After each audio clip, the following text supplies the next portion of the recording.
की तो पंथ सुलभ आहे, सोपा आहे. वास्तविक त्यांनी अवघड उपासना केली आणि आम्हाला सोपं करून शिकवलं. म्हणूनच त्यांना संत म्हणतात की नाही हो, अवघडातलं अवघड तत्वज्ञान सोपं करून आईच्या मायेनी. म्हणून उद्धव स्वामी म्हणतात ना की एखाद्या आईनं बाळाला घास भरवावा तसं माझी समर्थ माऊली आहे. इतक्या प्रेमाने संत आम्हाला भक्तिज्ञान शिकवतात. आणि आज आमच्या ज्ञानोबा माऊली प्रस्तुतच्या अभंगामध्ये आम्हाला भाव महात्म्य तर सांगतातच, पण पारमार्थिक जीव ज्या मुक्तीसाठी तळमळतोय, ज्या मुक्तीसाठी धडपडतोय, ती मुक्ती अशी सहज नाही मिळणार. ती मुक्तावस्था जर प्राप्त करायची असेल तर त्याकरता सगळ्यात पहिली पायरी ज्ञानराज माऊली या अभंगामध्ये अगदी सुरुवातीचा शब्द वापरून सांगतात, भावे विण भक्ती. भाव आणि भक्ती हा संबंध जसा आहे तसा भक्ती आणि मुक्ती हाही संबंध माऊली सांगतायत. भक्ती विण मुक्ती, बळे विण शक्ती बोलू नये.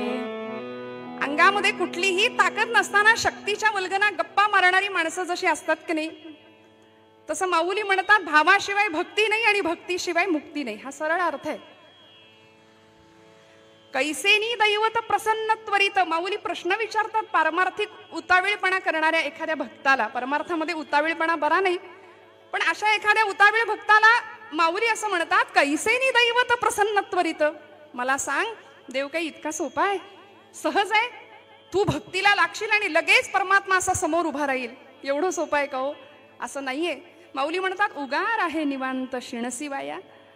उगा निवांतर आहे, वाया का शिणतोयस, का कष्टतोयस?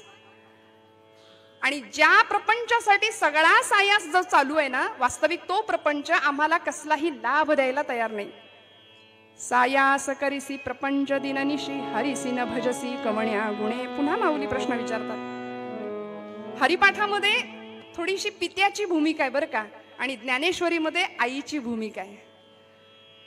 प्रश्नच विचारलेत. बाप जसा आपल्या लेकराला असं उत्तर विचारतो ना, ठामपणे काहीतरी समजावून सांगण्याचा प्रयत्न करत असतात, त्या पद्धतीनं माऊली विचारतात, सायास करिसी प्रपंच दिननिशी, हरिसी न भजसी कवण्या गुणे. आयुष्यभर ज्या प्रपंच करता तू धडपडतोस, झिजतोस, कष्टतोस, वास्तविक त्यातून काहीही लाभ होत नाही. मग ज्या हरिजपामुळे जीवनाला कृतार्थ अवस्था प्राप्त होईल असा हरिजप तू का करत नाही? माऊली प्रश्न विचारतात. आणि मग शेवटी ज्ञानराज सांगतात, ज्ञानदेव म्हणे हरिजप करणे, तुटेल धरणे प्रपंचाचे. असा हरिजप जर आम्ही केला तर हा जो प्रपंच आम्हाला असा घट्ट कवटाळून बसलाय की नाही, ते धरणं धरून बसलाय म्हणाले, ते सगळं संपेल. आणि मुक्तावस्था अद्वैत अनुभूती आल्याशिवाय राहणार नाही, एकरूपत्व आल्याशिवाय राहणार नाही. जसं ज्ञानोबांचा एक अभंग आहे, मी माझे मोहित राहिले निवांत, एकरूप तत्व देखील गे माये. काय अनुभव आहे? एकत्वाचा अनुभव या मंडळींनी घेतला आणि तो आम्हाला मिळावा अशी त्यांची धारणा होती. ज्या ब्रह्मानंदाचा अनुभव आम्ही घेतला तो तुम्हाला द्यायला आम्ही आलोय, वास्तविक आम्ही इथले नाही. असं संत म्हणतात ना, आम्ही वैकुंठीचे वासी आलो याची कारण असे. मागील या जन्मामुक्त झालो असं माऊली म्हणतात. मग आम्ही पुन्हा इथे का आलो? कारण सेवितो हा रस, वाटितो अनेका, घ्यावे होऊ नका रानभरी. अशा वेड्यासारखे संभ्रम अवस्थेमध्ये फिरू नका हो. आम्ही जो आनंद घेतलाय की नाही तो तुम्हाला द्यायला आलोय ना, तो घ्या आणि ब्रह्मानंदाचा आनंद काय असतो तो उपभोगून बघा. माऊली म्हणतात, भावे विण भक्ती, भक्ती विण मुक्ती. अभंगाचा सरळ अर्थ मी आपल्याला सांगितला. थोडा आतमध्ये प्रवेश करूया. भाव या शब्दाचा उपयोग माऊलींनी याकरताच केलाय की जी भक्ती तुम्ही आम्ही करतो ना त्यामध्ये काहीतरी कमी आहे याची खात्री माऊलींना निश्चित आहे. म्हणून माऊलींनी त्या शब्दाची जोड त्या भक्तीला दिली आहे, भावे विण भक्ती. खर तर वास्तविक शुद्ध प्रेम, निष्कलंक प्रेम, श्रद्धा, विश्वास या अर्थाने भाव हा शब्द इथे वापरलाय. भाव आम्हाला माहिती असतो सोन्याचा भाव आहे, बाजार भाव आहे. वास्तविक या भावाचा आमच्याकडे अभाव आहे, परंतु तो भाव माऊली आम्हाला समजावून सांगतात. आणि खरं सांगू, भक्ती हा आमच्या धर्माचा आधार आहे. बरं, भक्ती ही आमच्या धर्माची आधारभूमी आहे. भक्ती जर संपली आमच्या हृदयातली तर धर्म संपला असं मी विधान करेन कदाचित, तर ते चुकणार नाही. त्यामुळे भक्ती हा आमचा आधार आहे. ती ती भक्ती भावयुक्त असली पाहिजे, प्रेमयुक्त असली पाहिजे, प्रेमाची भावाची झालर त्या भक्तीला असली पाहिजे. जसं की एखादी सौभाग्यवती 100 तोळे दागिने अंगावर घालू दे, पण कपाळाला कुंकुम तिलक जर नसेल तर काय उपयोग आहे तिचा. हिंदू धर्म संस्कृतीचे आम्ही गोडवे गातो. सध्या हे बोलणं सुद्धा त्रासाचं ठरते आणि जे बोलतायत त्यांनाही त्रास होतोय. कपाळाला कुंकुम तिलक नसेल तर त्याला काही उपयोग नाही. श्रोते हो, या उलट अंगावर एकही दागिना नसू दे, परंतु सौभाग्याचा तिलक जर एक कपाळाला आम्ही लावू ना, तर त्या पद्धतीनं भाव हा भक्तीचा सौभाग्य तिलक आहे. श्रोते हो, भाव हा भक्तीचा सौभाग्य अलंकार आहे. माऊली म्हणतात, म्हणून त्या भक्तीला भावाची जोड देऊया. भावे विण भक्ती, भक्ती विण मुक्ती, बळे विण शक्ती बोलू नये. मग हा भाव, हे प्रेम कसं असेल हो, कसं आमच्या अंतःकरणात येईल? ते प्रेम कुठून बाहेरून आणावं लागतं का? अहो, प्रेमाची, भाव हा प्रेम या अर्थानेच माऊलींनी जर शब्द वापरलाय, तर आमच्या भक्तीतलं प्रेम कुठे आटलंय? आमच्या भक्तीमध्ये प्रेम नाही का? आम्ही जी भक्ती करतो ती सकाम भक्ती करतो. श्रोते हो, संतांनी निष्काम भक्तीची अपेक्षा आमच्याकडून केली आहे आणि ही भक्ती फलद्रूप होते. भावयुक्त अंतःकरणाने केलेली भक्ती फलद्रूप होते, फळते, रुजते आणि तेव्हाच ती मुक्तावस्थेला प्राप्त करते, तेव्हाच ती मुक्त अवस्था प्राप्त करून देते. आणि असा भाव, असं प्रेम हृदयामध्ये येण्याकरता आधी प्रेम म्हणजे काय समजून घ्यायला लागेल. अलीकडं प्रेमाच्या व्याख्या, प्रेमाच्या कविता भरपूर आम्हाला बघायला मिळतात. पण अहो, प्रेम तुम्ही आम्ही काय सांगणार आणि काय अनुभव घेणार प्रेमाचा? या प्रेमाचं, या भक्ती प्रेमाचं स्वरूप देवर्षींनी भक्तिसूत्रामध्ये सांगितलं. अनिर्वचनीयम. कसं आहे प्रेम, भक्ती प्रेम कसं आहे? त्याचं निर्वचन करता येत नाही, वर्णन करता येत नाही. प्रेम स्वरूपम. भक्ती कशी आहे? मुका स्वादनवत. साखरेची गोडी. साखर खाणाऱ्या माणसाला जर विचारलं कशी आहे रे साखर, तो म्हणेल गोड आहे. गोड म्हणजे नेमकं काय रे, त्याला नाही सांगता येणार, ती चाखून बघावी लागेल. त्या पद्धतीनं प्रेमाचं, भक्तीचं स्वरूप आहे. श्रोते हो, की जे अनुभवावं लागेल. ही प्रेमयुक्त भक्ती आम्हाला अंतःकरणात मुरवावी लागेल. या पुढे जाऊन देवर्षी आम्हाला सांगतात प्रेमाची व्याख्या. मी म्हटलं, तुम्ही आम्ही काय सांगणार प्रेमाची चर्चा आणि काय करणार? आज जे प्रेमाचं बिभत्स स्वरूप आम्ही आजूबाजूला पाहतोय, त्याच्यातून काय पुढे परिणाम होत आहेत ते वर्तमानपत्र आम्हाला सांगतात. मी वेगळं सांगायची गरज नाही. लव जिहाद सारख्या सामाजिक प्रचंड मोठ्या गंभीर प्रश्नांना सामोरं जावं लागतं आमच्या धर्माला. का? प्रेमाचा वास्तविक सरळ साधा सोपा अर्थ नाही आम्हाला समजला.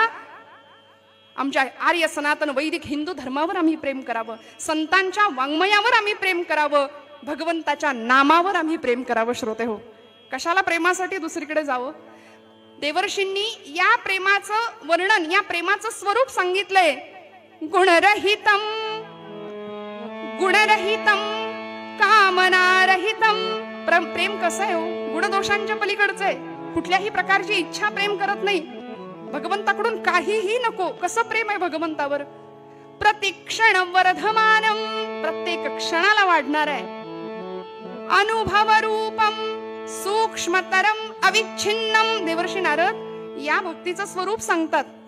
कधीही न संपणारं, सतत वर्धमान, वाढतं राहणारं आणि ते अनुभव घेण्यासारखं असं प्रेम. तदर्पिता खिलाचारता तद्विस्मरणे परम व्याकुलता इति. देवर्षी म्हणतात की जरा जरी विस्मरण झालं ना भगवंतांचं, तरी असा जीव व्याकुळ कासावीस झाला पाहिजे, अशी भक्ताची अवस्था असते बरं. आणि म्हणून भक्तीचे प्रकार आपल्याला भागवतामध्ये सुद्धा भक्त प्रल्हादांनी सांगितले, ते प्रसिद्ध आहेत. श्रवणम, कीर्तनम, विष्णू स्मरणम, पादसेवनम. आपल्याला हे प्रकार माहिती आहेत. या पुढे जाऊन देवर्षी नारदांनी भक्ती सूत्रामध्ये भक्तीचे 11 प्रकार सांगितले. त्याच्यामध्ये प्रल्हादाचे 9 प्रकार समाविष्ट आहेत. गुणमहात्म्यासक्ती, रूपासक्ती, कांतासक्ती, वात्सल्यासक्ती, दास्यासक्ती, विरहासक्ती. 11 प्रकार देवर्षी सांगतात. या पुढे जाऊन मधुराद्वैत संप्रदायाचे अध्वर्यू गुलाबराव महाराज 16 प्रकार भक्तीचे सांगतात. आणि या सर्व प्रकारांमध्ये भगवंतांच्या गुणांची आसक्ती, रूपाची आसक्ती व्हावी, प्रेमयुक्त अंतःकरणाने ती भक्ती केली जावी. काय असते हो ही आसक्ती? काय असतं हे प्रेम? म्हणून यथाव्रज गोपिकानाम देवर्षींना का लिहावंसं वाटलं, का सूत्र सांगावंसं वाटलं, कारण इतकं प्रेम की ज्यांच्यासाठी भगवंत रडत होता. एवढंच नाही, तुका म्हणे त्याचा देव सर्व भार चालवी कामार होऊन या. भगवंत प्रसंगी अशा भक्तांचा दास होतो. कामार म्हणजे सेवक, सेवक होतो, गडी होतो. वाटेल ती कामं अशा भक्तांच्या घरी भगवंतांनी केलेली आहेत. श्रोते हो, आपल्याला उदाहरणं माहिती आहेत.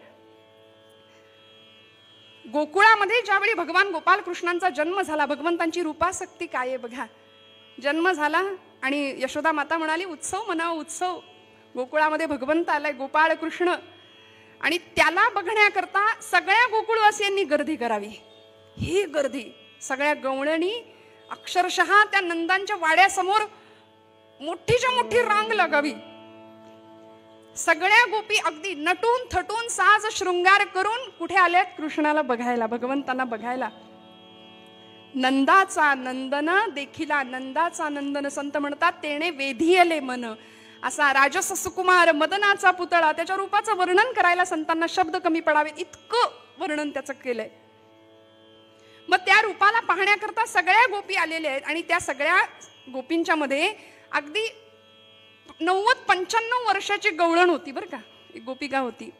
ऐकलेला दृष्टांत आहे पण खूप गोड आहे, आवरत नाही मोह म्हणून सांगून पुढे जाणार आहे की अगदी 90-95 वर्षाची ती गवळण कृष्णाला बघायला आलीये. घाई गडबडीने आलीये की मलाही कृष्णाला बघायचंय. प्रत्येकीच्या हातामध्ये सोन्याच्या मोहरा आहेत, चांदीच्या मोहरा आहेत, काहीतरी धनधान्य आहे, काहीतरी वस्तू घेऊन त्याची दृष्ट काढायला प्रत्येक जण समोर आहे. उतावीळ झालीये त्याला बघण्याकरता आणि ही 90 वर्षाची गवळण अशी रांगेमध्ये येऊन उभी आहे. तिने सगळ्यांकडे एकदा बघितलं, म्हणाली काय सजून धजून सगळे आलेत आणि मी मात्र अशीच आहे, अशीच आलीये. त्याला काय वाटेल? ज्याला बघण्याकरता मी आलीये त्याला नाही बरं वाटणार, मला पण छान तयार होऊन गेलं पाहिजे म्हणाल्या. म्हणून ती गवळण थकलेलं वय माघारी गेली घरी आणि आपला शृंगार करायला सुरुवात केली. बरं, शृंगार करायला सुरुवात केली. काय सजली असेल हो, आता ते वर्णन मी अजिबात नाही करणार. पण झालं असं, आपला जुना शालू तिने काढला, वय झालं होतं, शरीराला कंप सुटलेला, थोडस उलटा नेसला गेला बरं का. भरजरी किनार उलटी झाली, थोडस मेकअप करायला फसलं, जराशी चुकलं आणि झालं असं, होठो पे काजल नयनो में लाली. काय झालं, काय वर्णन आहे? होठो पे काजल नयनो में लाली, गालों पे टिकली लगाते चली, दीवानी बनी दीवानी बनी. आणि अशी तिचं ते प्रेम, तिची ती रूपासक्ती, भगवंताला बघायचंय आणि ज्याच्या समोर जायचंय त्याच्या समोर मी तयार होऊन जाणार, हा भाव अंतरीचा शुद्ध.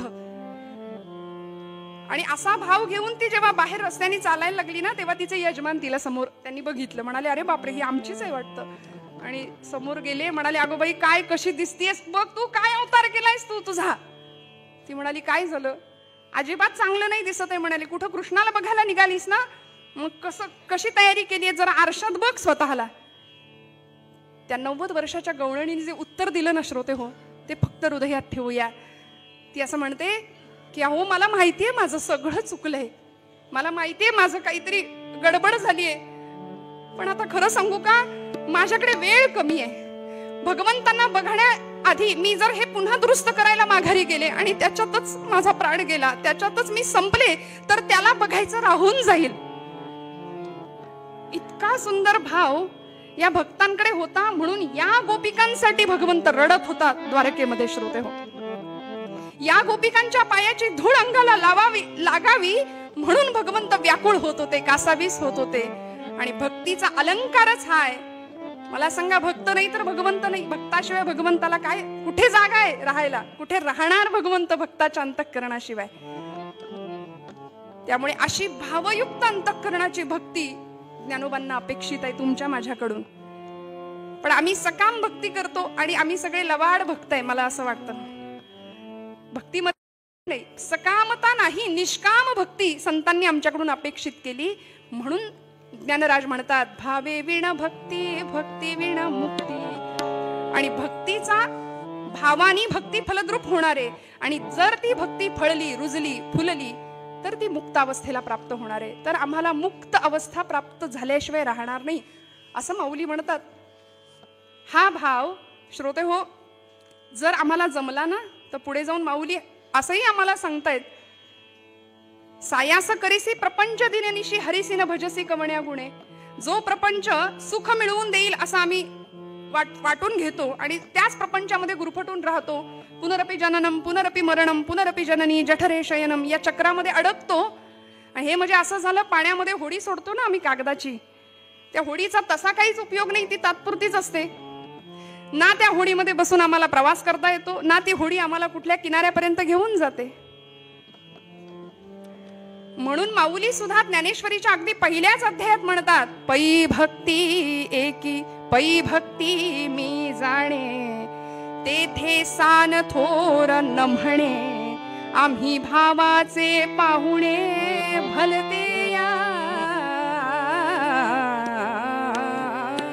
येर पत्र पुष्प फळ हे भजावयामिस केवळ, या वाचोनी लाग निष्फळ भक्ती तत्व माऊली म्हणते. आणि अशा भक्तीला प्रेमाची जोड द्यावी. काय होता हो भाव, अनेक भक्तांच्या अंतःकरणातला भाव, ज्यांच्या घरी भगवंत राबले असे आमचे संत श्रेष्ठ एकनाथ महाराज. गिरिजाबाई पत्नीचं नाव.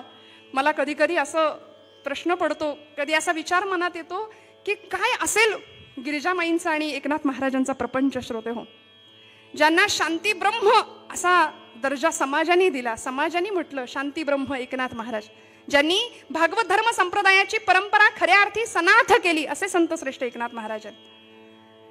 गिरिजामाई त्यांच्या पत्नी, गावामध्ये अनेक प्रकारचे लोक होते, त्यापैकी असेही काही लोक होते की महाराजांना नाथांना छळणारे, नाथांची परीक्षा घेणारे. एकाला आपल्या मुलाची मुंज करायची होती, पैशांची गरज होती म्हणून गावातल्या लोकांकडे त्यांनी पैसे मागितले. गावातली मंडळी म्हणाली, तुला आम्ही पैसे देतो पण आमचं एक काम कर. काम काय? नाथांकडे जा आणि शांतीब्रह्म म्हणून घेतात ना स्वतःला, जग त्यांना शांतीब्रह्म म्हणतं ना, तर आता नाथांना राग आला पाहिजे असं काहीतरी कर, नाथांना राग येऊन दाखव. तो म्हणाला चालेल. गेला नाथांच्या वाड्यामध्ये, झाप झाप झाप झाप पावलं टाकत नाथ आपल्या देवघरात आहेत. आणि देवघरामध्ये भगवंतांच्या समोर बसून, यस्य स्मरण मात्रेण जन्म संसार बंधनात विमुच्यते नमस्तस्मै विष्णवे प्रभविष्णवे. विष्णू सहस्रनामाचं स्तोत्र पठण सुरू आहे. आणि तो गृहस्थ चपला घालून आतमध्ये गेलाय. बरं, चपला घालून आतमध्ये गेला. नाथांना राग येईल असं त्याचं वर्तन होतं, मुद्दाम हे करत होता. आणि नाथांनी स्तोत्र पूर्ण केलं आणि अगदी प्रेमाळू नजरेने त्याच्याकडे बघावं. म्हणाले, अहो काय हे तुमची अगतिकता बुवा, काय तुमची अगतिकता की देवघरामध्ये येण्याआधी चप्पल काढायचं सुद्धा तुम्हाला भान राहिलं नाही. काय प्रेम तुमच्या हृदयामध्ये, काय प्रेम मला भेटण्याचं. लोकांनी याला सांगितलं होतं, एक गृहस्थ नाथांच्यावर 108 वेळा थुंकला, त्यालाही नमस्कार केला नाथांनी, तरी राग आला नाही नाथांना. आता राग येऊन दाखव. याही परिस्थितीत नाथांचं शांती ब्रह्म हे नामाभिधान किंवा ही पदवी लोकांनी नाथांना दिलेली आहे, ती सार्थ झाली. पाहिलं, म्हणाला आता नाही, आता राग येईल असंच काहीतरी करेन. नाथांच्या घरी पंक्ती उठायच्या, जेवणाची पंगत बसलीये आणि स्वतः गिरिजामाई जेवण वाढतायत वाकून सर्वांना. पूर्वीचा काळ होता हो, आता आम्ही सुधारित झालो, सोफिस्टिकेटेड झालो, प्रचंड सुशिक्षित झालो. मला असं कधी कधी वाटतं नक्की उलटा प्रवास सुरू आहे की नक्की पुढे प्रवास सुरू आहे. कारण पूर्वीचा काळ बसणारा माणूस बसताना बसून जेवायचं, वाढणारा माणूस वाकून वाढायचं. आता उलट झालंय, आता वाढणारा माणूस एका जागी उभा आहे, जेवणारा माणूस सगळीकडे फिरत फिरत फिरत फिरत जेवतय. बुफे. गिरिजामाईंनी आग्रह करून करून प्रत्येकाला वाढावं. पंगत बसलीये जेवणाची आणि हा जो गृहस्थ होता की नाही नाथांना त्रास द्यायला आलेला, तो आला धावत आणि गिरिजामाईंच्या पाठीवर असा चढायचा प्रयत्न करू लागला. श्रोते हो, नाथ महाराज बघतायत आपल्या गिरिजामाई पत्नीकडे आणि गिरिजा आई सांगतायत की अहो काळजी करू नका, हरीला लहानपणापासून असंच पाठीवर घेऊन वाढायची मला सवय आहे, लेकराला पडू नाही देणार, काळजी करू नका. काय शुद्ध भाव, किती शुद्ध प्रेम असावं. आणि म्हणून माऊली म्हणतात की हा भाव जर तुमच्या माझ्या अंतःकरणात असेल ना, तर या भावायुक्त अंतःकरणाने, आता हरी या शब्दाचं उच्चारण तितकं महत्वाचं नाही, पण तो उच्चारणारा जो आत्मा आहे किंवा त्याचं उच्चारण करणारा जो भक्त आहे ना, त्याची भावदशा माऊलींनी महत्वाची मानली आहे. म्हणून भावे विण भक्ती, भक्ती विण मुक्ती, माऊलींनी हा क्रम सांगितला. जो प्रपंच तुला लाभच देत नाही तो प्रपंच आम्ही करतो, सगळी तळमळ सुखासाठी करतो. संत म्हणतात, सुखा लागी करीसी तळमळ, सुखा लागी करीसी तळमळ, हो सुखा लागी करीसी तळमळ, सुखा लागी करीसी तळमळ. परी तू पंढरीशी जाय एक वेळ, परी तू पंढरीशी जाय एक वेळ, मग तू अवघाची सुख रूप होशी, मग तू अवघाची सुख रूप होशी. जन्मोजन्मीचे दुःख विसरशी,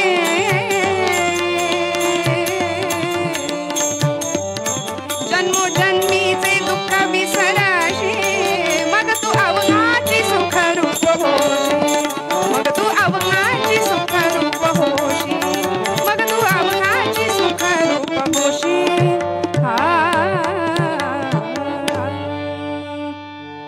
जन्मोजन्मीचे दुःख विसरशी, मग तू अवघाची सुख रूप होशी. सद्गुरु मामासाहेब दांडेकर असं म्हणायचे की प्रपंचामध्ये सुख शोधणं म्हणजे मिरच्यांच्या बाजारात जाऊन खव्याचे पेढे मागण्यासारखं आहे. मिरच्यांच्या बाजारात गेल्यानंतर तिथे ठसकाच लागणार, डोळ्यात पाणीच येणार, हे गृहीतच धरावं ना. तिथे खव्याचे पेढे कसे मिळतील? तसा हा प्रपंच डोळ्यात अश्रूच आणणारा आहे. तो दुःख मूळच आहे. संसार दुःख मूळ, चहूकडे इंगळ, विश्रांती नाही, कोठे रात्रंदिन तळमळ. माऊली म्हणते, ज्या प्रपंचासाठी सगळे सायास करतोस ना, तो प्रपंच बाजूला ठेवूया. पण आम्ही काय करतो? भगवंतांचं साधन बनवतो, भगवंताला साधन बनवतो आणि प्रपंचाचीच माळ ओढत बसतो. खरं तर खरा भक्त प्रपंचाला साधन बनवतो आणि भगवत स्मरण सतत करत राहतो. आणि म्हणून असं नाम, असा भाव, अशी भक्ती तुमच्या माझ्या अंतःकरणाला कळावी, जी प्रभू रामचंद्रांचे बंधू भरत त्यांना कळाली. शत्रुघ्न म्हणजे सावत्र, त्या भावांचा भाव काय होता आम्हाला बघावं लागेल. अंतःकरणातला असा भाव होता की ज्यावेळी प्रभूंना वनवास पत्करावा लागला, भरत आपल्या आईशी भांडले होते. या प्रसंगामध्ये मारावे तुझं वाटे म्हणून धावत गेले होते आईवरती हात उगारून. तेव्हा रामराय म्हणाले, माझ्या आईला काही बोलू नकोस भरता. इतकी व्याकुळता हृदयामध्ये निर्माण झाली होती भगवंताला भेटण्याकरता. आणि म्हणून भगवंतांना भरत सांगतात, माय गेले तात गेले भरत आता पोरका, मागणे हे एक रामा आपुल्या द्या पादुका. अशा भगवत भेटीची प्रचंड आतुरता भक्तांच्या अंतःकरणामध्ये होती. एक पद म्हणून मग आपण उत्पूर्वरंग संपूया.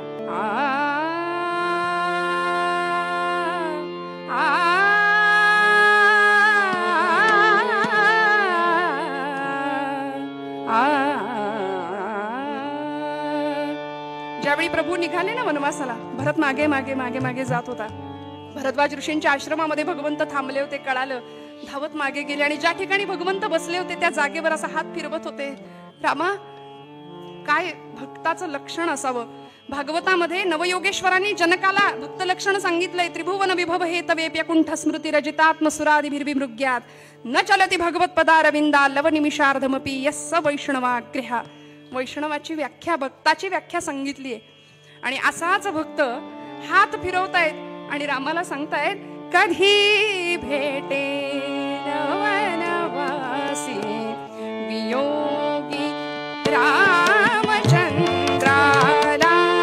कधी भेटे वनवासी वियोगी रामचंद्राला,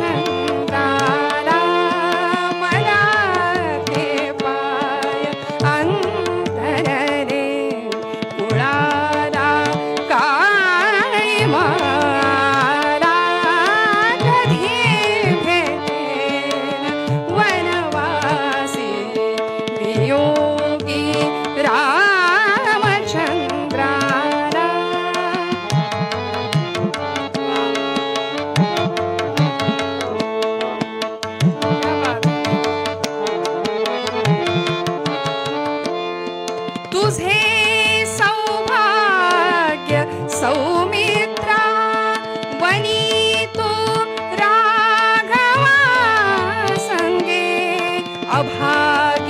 मी असा कैसा जाऊनी सागरा मारा कधी भेटेल वनवासी योगी रामचंद्राला योगी रामचंद्राला योगी रामचंद्राला. ही तळमळ तुमच्या माझ्या हृदयामध्ये निर्माण व्हावी, आम्ही मुक्तावस्थेला प्राप्त होऊ, त्यासाठी माऊलींनी सांगितलेलं भावाचं महात्म्य लक्षात घ्यावं लागेल. पूर्वरंगात थांबते. उत्तर भागाला सुरुवात करण्याआधी एकदा अभंगाचा आठव करूया. भावे विना भक्ती, भक्ती विना मुक्ती, भक्ती विना मुक्ती, भावे विना भक्ती, भक्ती विना मुक्ती, बळे विना शक्ती बोलू नये, बळे विना शक्ती बोलू नये, कैसेनी दैवते प्रसन्न त्वरित,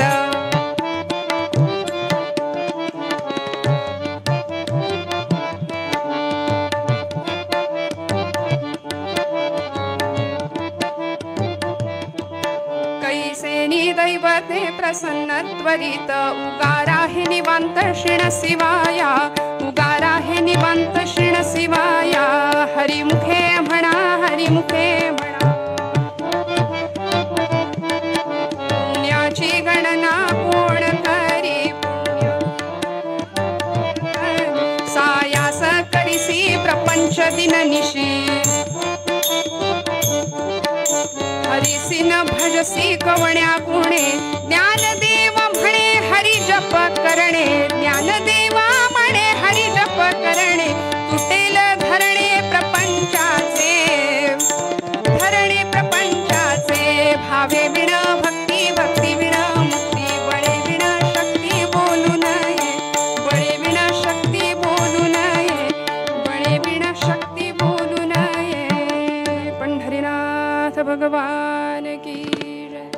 या रोहिणीताईंच्या सुंदर अशा पूर्वरंगानंतर आज रोजच्या प्रमाणेच मध्यंतरातली गायन सेवा करण्याकरता म्हणून आज आपल्याला जे लाभलेले आहेत त्यांचं नाव हरिभक्तीपरायण ओमकार ज्ञानेश्वर कपलानी. हे स्वतः आळंदीकर आहेत आणि ज्ञानेश्वर माऊलींनीच जणू यांच्या माध्यमातून आपल्या या सप्ताहाला उत्तमसा प्रतिसाद दिलेला दिसतो. ज्ञानेश्वरांचे सुपुत्र आणि आज ज्ञानेश्वर माऊलींच्या या संजीवन समाधी सोहळ्याच्या निमित्ताने चाललेल्या सप्ताहामध्ये गायन सेवा करायला पोहोचलेले आहेत. मी ओमकारजींना विनंती करतो की त्यांनी आपली गायन सेवा करावी.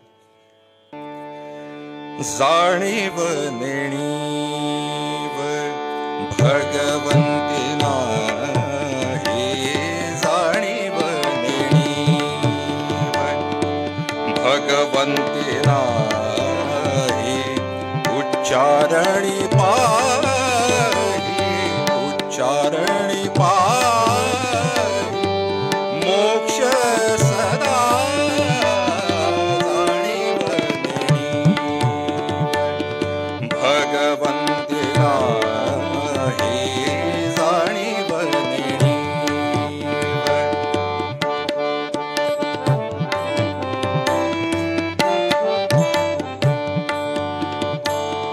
तेथील प्रमाण नेणवे वेदांसी, तेथील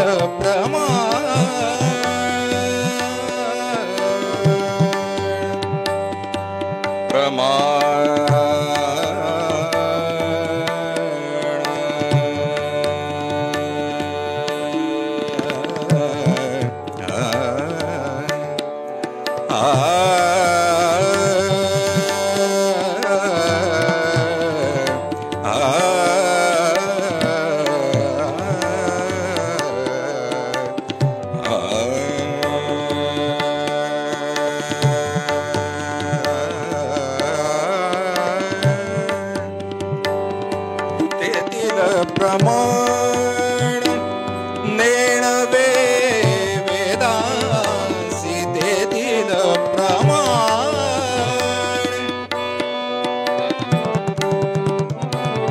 देतील प्रमाण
अप्रतिम अशा गायन सेवेनंतर श्री निवडुंगा विठोबा देवस्थानचे विश्वस्त श्रीयुत कांत मिठ्ठा पेल्ली आज आपल्या भाग्याने या ठिकाणी उपस्थित आहेत.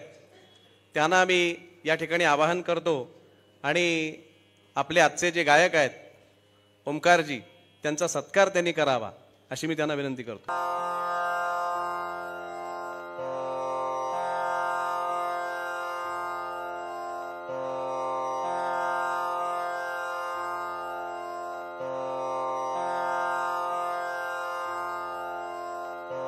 धन्यवाद चंद्रकांतजी, धन्यवाद ओंकारजी. यानंतर आजच्या कीर्तनकार हरिभक्तिपरायण सौभाग्यवती रोहिणीताई परांजपे यांचा सत्कार आपल्या श्रद्धांजली कीर्तन समितीच्या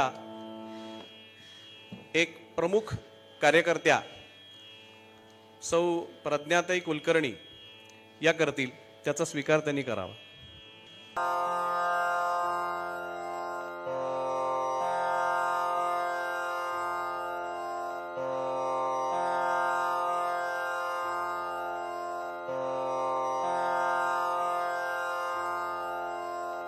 उत्तर रंगाला प्रारंभ होण्यापूर्वी एक आवाहन आपल्याला करतो.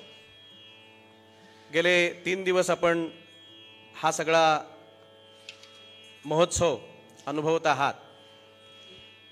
या महोत्सवाच्या निमित्ताने आपण संपूर्ण ज्ञानेश्वर माऊलींचं आणि त्यांच्या बंधू भगिनींचं चरित्र या ठिकाणी श्रवण करतो आहोत.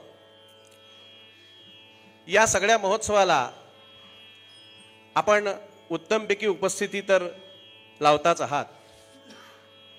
मी आपल्या सगळ्यांना 2 गोष्टींची विनंती करीन. एक म्हणजे आणखीनही मंदिरात उपलब्ध असलेली जागा ही सुद्धा पूर्ण भरून जावी याकरता म्हणून आपण सर्वांनी आपल्याबरोबर उद्या येताना किमान एक श्रोता आपल्याबरोबर घेऊन यायचा आहे असा आपण प्रयत्न तरी करूया, जेणेकारणाने आणखीनही काही मंडळींना याचा लाभ होईल. आणि त्याचबरोबर दुसरं एक आवाहन करीन की या उत्सवाच्या निमित्ताने आपल्याला जर काही आर्थिक योगदान द्यायचं असेल तर ते आपण आमच्या या समितीच्या कार्यकर्त्यांकडे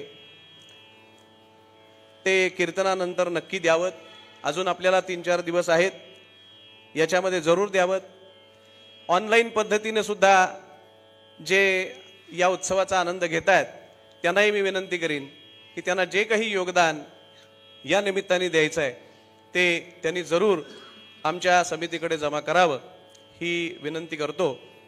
आणि त्याचबरोबर रोहिणीताईंना विनंती करतो की त्यांनी आख्यानाला प्रारंभ करावा. तत्पूर्वी उद्याचं कीर्तन या ठिकाणी संध्याकाळी 5:30 ते 7:30 या वेळेत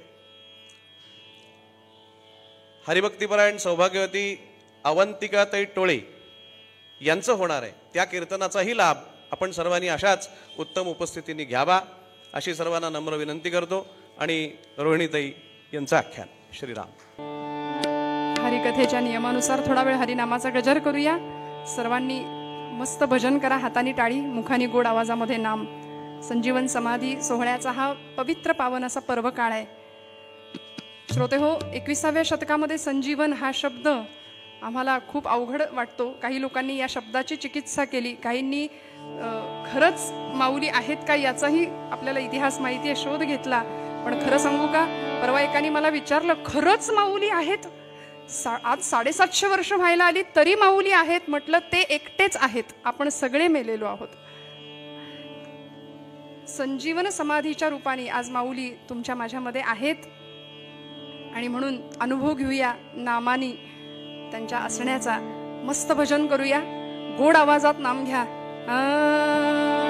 विठोबा रखुमाई,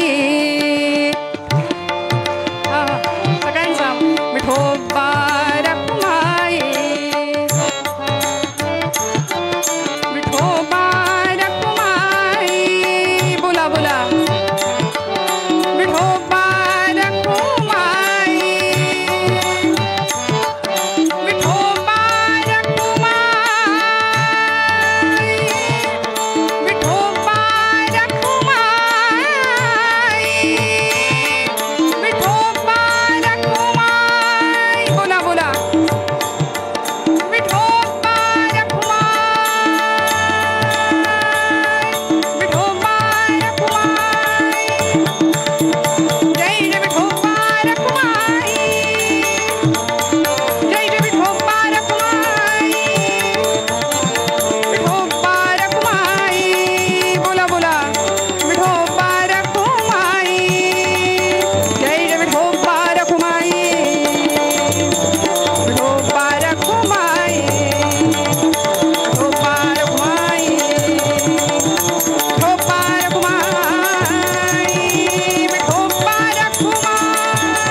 उजेडी राहिले उजेड होऊन, उजेडी राहिले उजेड होऊन, निवृत्ती सोपान, निवृत्ती सोपान, मुक्ताबाई मुक्ताबाई इंद्रायणी काठी, देवाची आळंदी लागली समाधी, ज्ञानेशाचे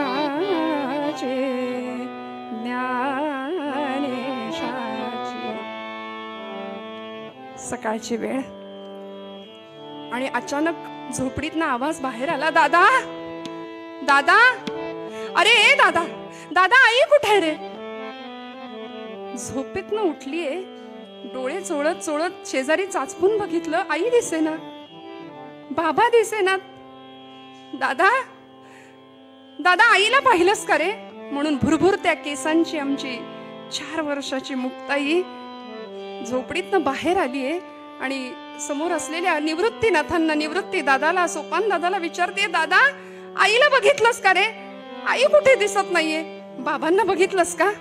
निवृत्तीनाथांनी मुक्ताईला जवळ घ्यावं आणि सांगावं, मुक्ते अगं आई देवाघरी गेलीये, आई देवाघरी गेली. मुक्ते रोजच तर जाते, रोजच जाते ना देवाला, आत्ता येईल दादा, एवढ्यात रडतोस काय? नाही मुक्ते, आज आई बाबा निघून गेलेत ना, ते कधीच न येण्याकरता. आई बाबा येणार नाहीत आता परत. काय म्हणालास दादा? निवृत्तीनाथांच्या जवळ गेली मुक्ताबाई आणि निवृत्तीनाथांना हळूच म्हणते, दादा आई कधीच येणार नाही. नाही मुक्ते. मग दादा तुला आई कुठली रे? 4 वर्षाचं वय आहे श्रोते. दादा तुला आई कुठली? निवृत्तीनाथांना हुंदका अनावर झाला, मुक्ताईला जवळ कवटाळलं, डोक्यावरनं हात फिरवला आणि म्हणाले, मुक्ते आजपासून तू माझी आई, तू माझी आई. म्हणून मुक्ता नाही, मुक्ताबाई नाही, मुक्ताई, तू माझी मुक्ताई. मुक्तपणे मुक्त, श्रेष्ठपणे श्रेष्ठ, सर्वत्र वरिष्ठ आदिशक्ती, सर्वत्र वरिष्ठ आदिशक्ती.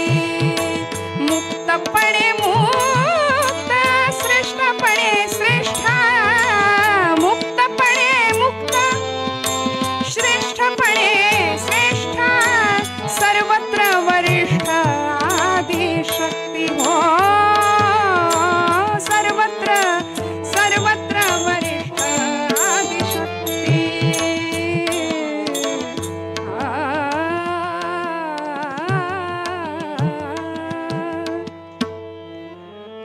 आई येणार नाही, बराच वेळ वाट बघितली असं कळालं. मात्र श्रोते हो, आपण पूर्वपीठिका 2 दिवसापूर्वीपासून ऐकतोय, ऐकलेली आहे यापूर्वी.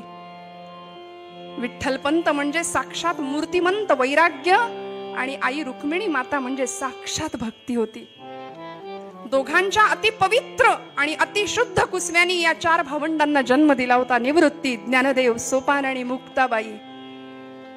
या 4 भावंडांची नावच जणू अशी होती की ज्या भक्तीच्या पायऱ्या ठराव्यात आपल्याला माहितीये. प्रवृत्ती दूर केल्याशिवाय निवृत्ती नाही, त्याशिवाय ज्ञानप्राप्ती नाही आणि ज्ञानप्राप्तीशिवाय मुक्तीच्या गर्भागारात प्रवेश करण्याचा सोपान प्राप्त होत नाही. म्हणून परमार्थ तितकाही सोपान न, हेच जणू काही या दोघांना सांगायचं होतं की काय.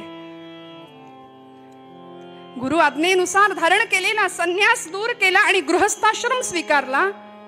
त्यानंतर भगवंतांच्या इच्छेनुसार 4 मुलं जन्माला आली, निवृत्ती, ज्ञानदेव, सोपान आणि मुक्ताबाई.